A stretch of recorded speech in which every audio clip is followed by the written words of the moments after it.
Yettiraade amen kala hip hop ko gollal hande en gatti ngam yubbinde yewtere nde hip hop ko gollal ko yewtere nde gandanɗa hoore maɗa e kala saha ina heewi yaltinde ko somi e nder hip hop Mauritanie walla tan mbiyan rap rime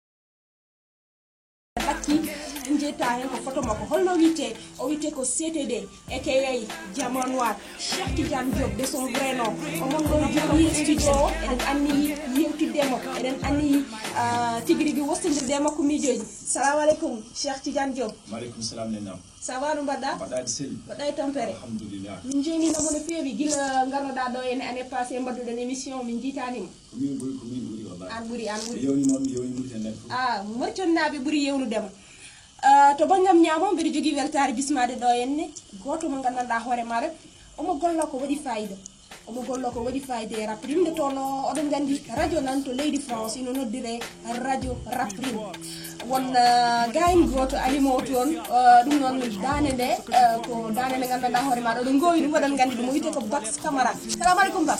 Maaleykum salam. Ça va no mbaɗɗa? Ça va, merci et toi? Tu vas bien? Super, merci. Super content de te recevoir dans cette émission-là. Le plaisir est partagé. De cette émission-là, donc tu vas nous parler de ton travail en France par rapport à tout ce que tu fais. USA.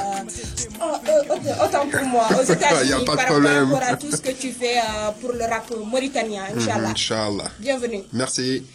kono nanir noppi mon Bax Camara radio rap rime ko radio mo gandanɗa hoore maɗa woni ko toon to États-Unis waɗata ko promotion walla mbiyanna waɗata ko promotion rap rime oɗon mbawi jeeyede émission so ɓoyima e guddit téléphone o jokkodiren e 45 24 19 09 walla mbaɗon 45 24 19 10 CTD Cheikh Tidiane Diop ka rappeur mauritanien gonɗa ko leydi France kono mbirumi ni le 11 septembre Inch'Allah Rabbi ɗo est la case de Nouakchott aɗa foti yaltinde deuxième album o wiyete ko Mine. CTD pourquoi Mine, pourquoi Anne? Pourquoi Mine? Ok, donc merci. Donc Mine c'est plus par rapport à on a Mine parce que la horam en fait. Donc Mine par rapport au Ketoni, Mine par rapport au Ndirum Adunoni. Mine et que Ndiru wona ko en fait. Et puis que ça dit que ça 8 mine tan on me calme ta. Parce que les autres on a halde on mine on me calme ta. Et puis que vraiment que depuis le premier album en 2011 il y a tout le temps en France parce qu'on entend comme ici en Gondon mais à l'entend à l'eau Mauritanie donc il y a un dès le début que il y a tout le monde donc il y a tout le monde en France donc heewbe kedimolum yum ganda ko holon yimbe parce que heewbe ko français yimbe o c'était ko Sénégal naali ko France naali ko Mauritanie naali tout et puis an kam nek ko mbaada wadi fof an yidi deydima no yidi dum et puis yiti hen hoore mum kadi donc de ce fait mbim donc min sino wadi premier pour deuxième projet o il faut que yimbe ganda directement en l'écoutant CTD ko holon donc dum tagi mbimi album min jiɗɗa ko yimɓe ɓe ganda holi an davantage jiɗɗa ko yimɓe ɓe yoɓe découvrir an en tant que CTD en tant que Mauritanien et puis surtout aussi on a fait parce que min ko horam tan karami quoi en fait non c'est pas ça en fait min c'est plus c'est plutôt philosophique on va dire tu vois c'est vrai que men horam ça hedim mais c'est plus par rapport à la musicalité en fait ala neɗɗo soxna tan wima min ko ni ça hedim tan par rapport au thème abordé par rapport à la musicalité tan mo wiyen hoore mo en fait donc mo andu min kam holon ko en fait donc c'est une carte de visite en fait c'est comme si ko carte d'identité yow carte d'identité wiyete pula donc voilà mais à la terme donc moi je l'appelle Mine tu vois parce que c'est ce qui m'identifie en fait donc voilà mais min hoore man wiyete pula donc voilà mino on va dire c'est une carte d'identité voilà donc ma profession ce que je fais ce que j'aime et tout ça voilà c'est un CV ko CV Mine ko non album o wiyete jogor yaltude ko le 11 septembre to la case mo Nouakchott CTD et album o walla ciftinan hettoɓe men ɓe eɓe mbawi participer mbawi jeeyede émission o yoɓe noddu min e 45 24 19 10 45 24 19 09 mbawen yewtidde CTD mbawon namdade mo kala ko gandanɗa hoore maɗa e oɗo saaha ina humpi mon ha guile album mo yaltinto o guile carrière makko album o noon wiyete ko min en namdi mom holko woni min o wi ko carte d'identité makko kanko en tant que Cheikh Tidiane Diop CTD e nder album o in tiskitima ina heewi featuring uji parce que hay affiche aji ɗi gandanɗa hoore maɗa e oɗo saaha affiche ama un peu partout dans les quartiers de Nouakchott en jii hen des artistes invités ummotoɓe Sénégal e artistes uji ɗi gandanɗa hoore maɗa c'est des artistes mauritaniens CTD pourquoi album min ina heewi featuring uji déjà pour min hip hop qu'on partage en fait. Voilà, ça y est, il y a des médias. Et de ce fait aussi, ça y est, album, on va dire tout musical. Donc c'est ouvert, on va dire reggae, on va dire acoustique, on va dire rap. Et puis comme que chaque délire aussi, du nord à par exemple, ça y est, son Ousmane Gagne. C'est vrai que nous, on a dit comme Ousmane Gagne, et je voulais cette couleur-là. Donc on invite à aller. Donc ça y est, par exemple, Fafadi, on a rapport à raga, reggae, tout ça. Donc, c'est une couleur d'autre. Parce que nous, par rapport à toutes les musiques que moi j'écoute aussi, tu vois. Donc, il y a des musiques que moi j'écoute que j'aime bien, mais je ne peux pas faire, on va dire. Donc, de ce fait, j'ai envie de partager ça avec les gens. Donc, et puis, voilà, moi j'aime partager d'une manière générale. Et puis, que ce n'est pas fait exprès aussi. Ça veut dire que le futur a dit là, moi je participe pas des rappeurs. C'est des gens qui font autre chose. Par exemple, c'est Noura, qui ne fait pas du rap, tu vois. Elle fait de la musique traditionnelle nord, elle fait du world music et tout. Donc voilà, j'ai voulu partager avec ces gens-là. Puis qu'elle dit, Afrique, voilà, NFO, tu vois, le donc de toute façon, tu vas trouver des mots dedans, il y a du Wolof, il y a des Alpere, mais c'est sûr quoi. Donc si je pouvais prendre aussi des façons, je l'aurais fait. Mais comme limite, voilà pas. Est-ce que min album jogorɗo yaltude le 11 septembre ina waɗi différence meti wonko serni ɗum e premier album o serni ko ne heewi quoi sinon motaɗum déjà parce que on va dire premier album comme je l'avais expliqué ici j'étais encore étudiant à l'époque. Donc, musique, on va dire que figure, ça nous en fait. C'est-à-dire, elle a expérience et musique. Voilà, déjà, moi, l'expérience, la première fois, tu vois. Donc, elle a l'expérience et tout. Et tout en plus aussi, que c'était pas voulu, quoi. On a eu le combat album, c'était plus, voilà, j'avais envie de faire des sons, je l'ai fait finalement à Yalti ou album. Alors, pour l'album, du début à la fin, comme Garnon, comme techno album. Donc, j'ai travaillé dans les conditions d'un album. En plus de ça aussi, album orchestre jury, en fait.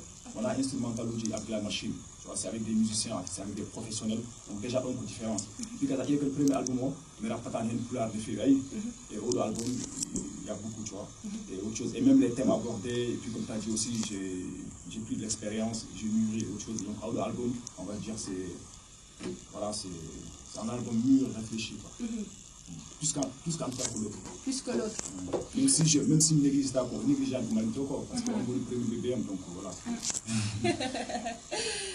CTD ko noon wiyete ko rappeur ko artiste mauritanien mo gandanɗa hoore maɗa o woni ko toon to leydi France ɗum noon mo jogori yaltinde album kesopul album o noddirte ko min ko album mo gandanɗa hoore maɗa c'est riche en couleur sa nani riche en couleur firtike ina heewi collaboration ngaji artiste uji ɗi gandanɗa hoore maɗa ɓe jeeya ko toon to leydi Sénégal artiste uji mauritanien ji ɗum noon e ɓenne nder album o ma en mbaw ɓeydade faccirde ɗum e nder yewtere nde joni joni o ala ko mbatten ɗum noon mi siftina bandiraɓe wonde ha joni eɓe mbawi jeeyede yewtere nde participation mon gaddon ɗum ballal mon nde tawno ina sohla koye 45 24 19 10 walla 45 24 19 09 hade men jokkodirde ɗo noddiyanke en jahatto Diaw Moussa technicien men keɗen ɗo en nokku karallagal to o fone men jimol men gaddanol jimol ngol wiyete ko liberté en featuring avec Fafadi clip o yaltino wasta wone mon heɓɓe yebde ɗum noon en kettoto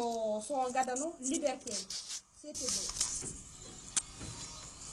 What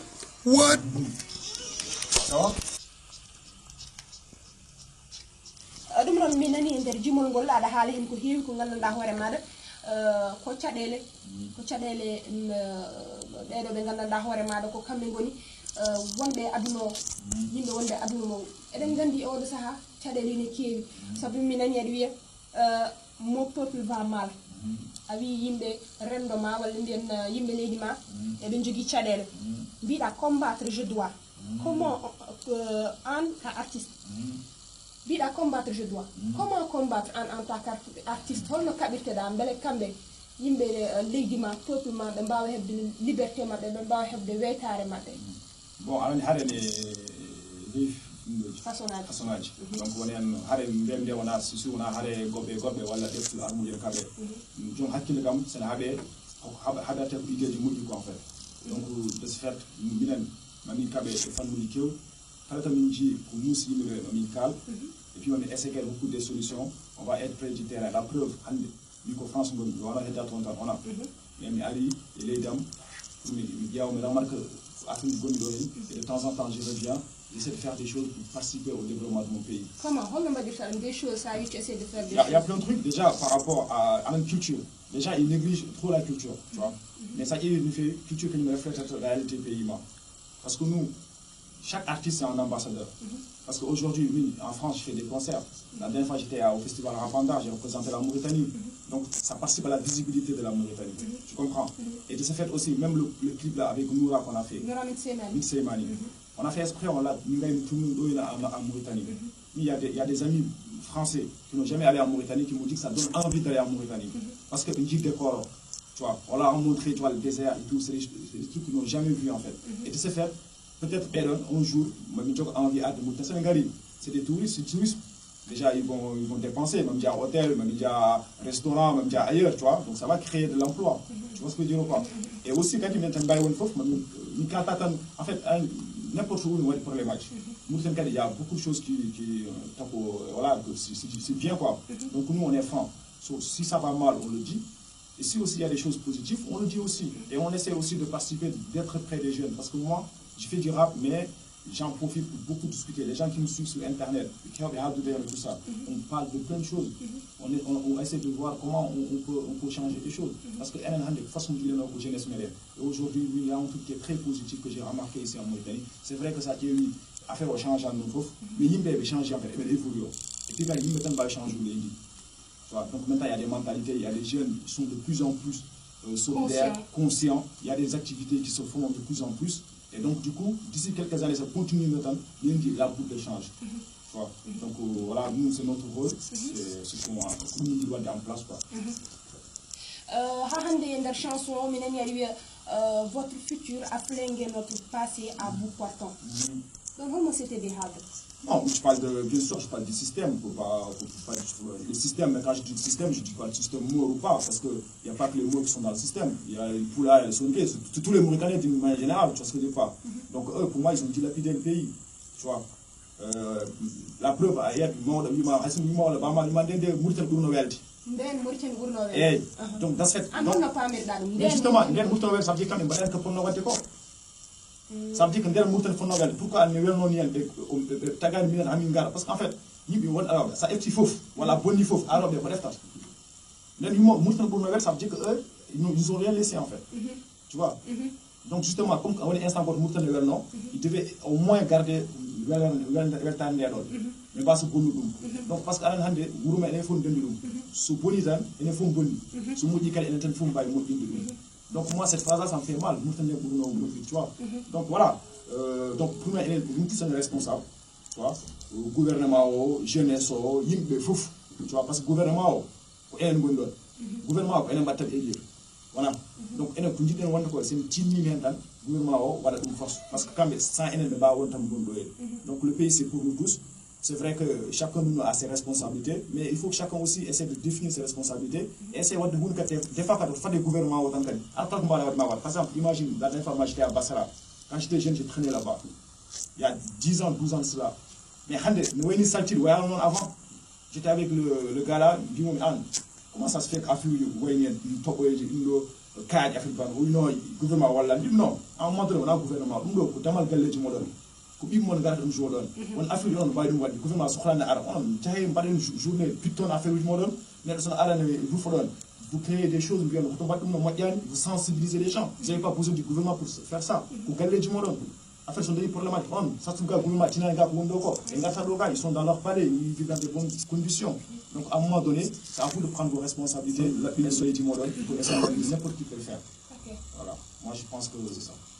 Ko dum woni ko noddirte génération consciente andude fadde mum andande foti wadde dum wada dum ko gartan tan jomum dañat hen mi siftino mon keɗoto ɗon ko hip hop ko gollal ɗo ene la 91.0 jewtitten ɗo ene koye CTD on mbirumi ni ko rappeur mo gandanɗa hoore maɗa ko ɓiɗɗo Mauritanie naji woni ko tonto leydi France e oɗo saaha o ari ɗo ene e nder Mauritanie omon ɗo e Nouakchott omo jogori yaltinde album makko noddirteɗo min ɗum ko le 11 septembre ɗo ene la case le 12 ko toon to Nouadhibou la capitale économique e ke wonde ɓoggol ngol eɗen jiiɗi jokkodirde men ɗum noon no waɗi namdede gandanɗa hoore maɗa eɗen jiiɗi namdade ɗum CTD e ko abbiti e sawa ɗum o kettiɗen ɗo ene joni o mais en jokkodirat e noddiyanke gadano mbawen heɗade kankone holno yiri sound mo kettiɗen ɗo en joni o. Allo, salamu alaikum. Allo.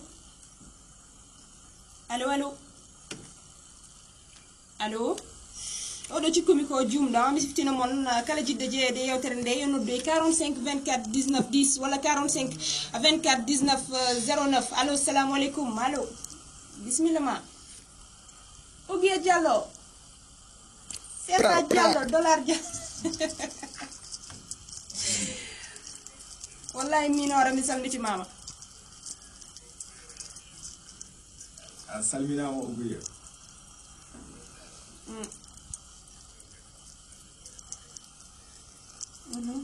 Et des jeunes Mauritaniens, comme Assou l'a fait, on a il a quelques tours et Julomaï affiché. Donc c'est eux qui ont fait ce boulot-là. Donc c'est des jeunes qui ont une marque de vêtements. Donc c'est des jeunes aussi qui font de l'entrepreneuriat. Et donc moi j'ai voulu leur soutenir et aussi ils m'ont soutenu. Tu vois, ils ont une agence de mannequinat et tout. C'est des gens quand même qui bougent.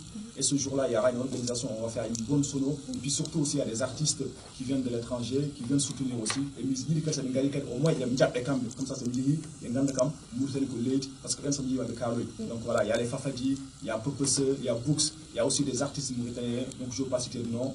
Quand faut qu'on regarde, Inch'Allah. Donc on vous tu ne veux pas citer de nom, citer artiste? Non, non, je vais dire, je ne veux pas citer parce que quand faut venir, quoi, l'histoire, toute la crème mauritanienne sont là. De toute façon, tout le mouvement rap. Tout le mouvement rap prime ma art au jour, Inch'Allah. Ousmane Gangue, Mangar, Moura et tout ça. Et puis même les rappeurs aussi. Même les gars, l'histoire, on a parce que les gars, ils soutiennent, ils ont partagé, ils ont franchement. Et moi, je vais faire un big pra. C'est malheureusement on a invité le FOF. Voilà, on a invité ces personnes-là. Gungol m'a invité. En tout cas, on ne faut pas au moins soyez curieux quoi. Garez, découvrez. Souvez-vous. Django Garton, soyez-là. Au moins, on va les devoirs modèles. Il ne faut pas rester chez vous, de nord, rapport délinquance et tout ça. Il y a quand même plus modèle. Tu vois, on fait partie du pays. Donc il faut que tout le monde s'entraide. Et puis, se faire voir les collègues, on faut te voir derrière au lieu de rester chez vous en train de nous critiquer. C'est bien évidemment, c'est une balade. Je nous suis une balade. Même si j'ai agressé, c'est tout. Mais si on est 30, il y a pas d'adresse tout. Ok, Bax, le mot de la fin. On est arrivé au terme de l'émission. Et là, on a quitté les minutes de DJ Paco. Dernier mot. Ben, je dis à tout le monde de venir supporter CTD. C'est à la case le 11 et à Nouadhibou le 12. Et si on ne s'est pas encore vu avec DJ Bax, moi je serai là-bas. On va prendre plein de photos, mais venez supporter notre artiste, les gars. Et big pra à tout le monde, quoi. On dingue. bandiraɓe yewtere nde ari goɗɗa ha ɗo ene noon kala on jettama min mbawɗon ƴettude jot moon mbaɗon heɗade émission no hannirta ni en jetti kadi ɓeɗo ɓe gandanɗa hoore maɗa ko kamɓe goni nodduɓe yewtere nde ettiɓe noddude ina ndewti hebde guila yewtere nde ha joni ɗum noon onon kala on jettama rendez-vous o mbiɗen ko le 11 oɗo jeudi alhamis paɗo le 11 sappo e go le 11 la case ɗum noon ko sortie officielle min hip hop ko gollani noon komon aadi inchallah dimanche takkaɗo en jetti Diaw Moussa keddinoɗen to nokku karallagal to jeepako ko kanko jogoto arde wadde waɗande man émission joni on jarama ha saaha goɗɗo.